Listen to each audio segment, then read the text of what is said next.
of extra clenching in your pelvic floor. Do you know? A lot of us, if we try to focus on our vaginal walls, we don't know where to focus. It's very nondescript.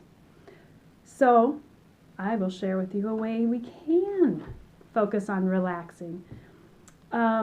Ideally, our pelvic floor is dynamic. It can stretch, it can go back to shape, it's not holding too much tension, but just this nice movement. It's ideal for a whole body to be dynamic. We don't want to be in one holding pattern. Some things that can create a lot of tension in our pelvic floor, one is fear. There are studies that show when women were shown or would hear things that were, say, against women or violent, their vaginal walls would tighten. And look at the culture we're in. We have a lot around us that is derogatory. There's just a lot of fear. If you watch news, you probably have tight vaginal walls, unless you can figure out how to relax them. So a couple things we can focus on are sits bones.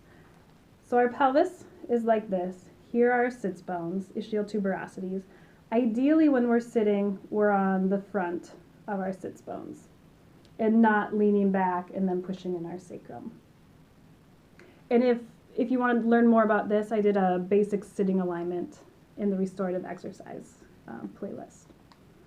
So while we're here, try to feel your sits bones when you're sitting. You might need to rock a little bit to feel where those are. Notice, are you on one more than the other? Or does it feel like your pelvis is like this, like you're not on them evenly, one's more forward than the other? And then just try to get them both even. This in and of itself is great for your pelvic floor, and you can do it without anyone knowing you're doing it. And we sit so much that this is a great practice to add into your life. Now once we're here, I'm going to think, do I feel my sits bones? Yes. Next, how's my anus? Our anus is something that we all know where it is. We get a lot of sensation through it, through pooping, or maybe we haven't had a baby before, so maybe we haven't had sensation through our vagina or felt our pelvic floor stretching. But we all have an anus. That was not a pun there. That just happened on purpose. I mean, on accident. Anyway, check in with your anus and relax it. If you don't know how to relax it, if you can't tell if it's tight or not, then try to clench your anus a little bit and then relax it.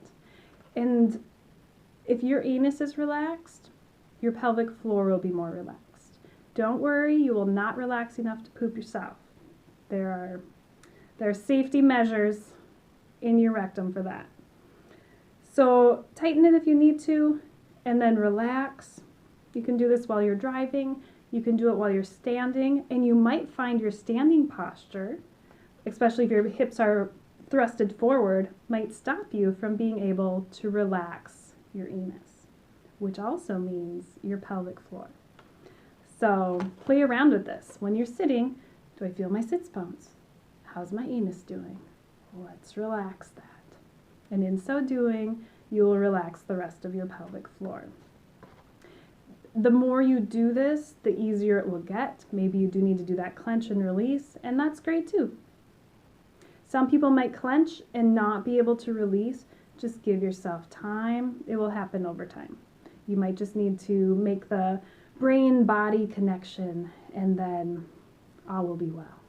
So enjoy. I know your pelvic floors will enjoy this. This is Maria Antonescu with Massage and Movement. Happy pelvic flooring.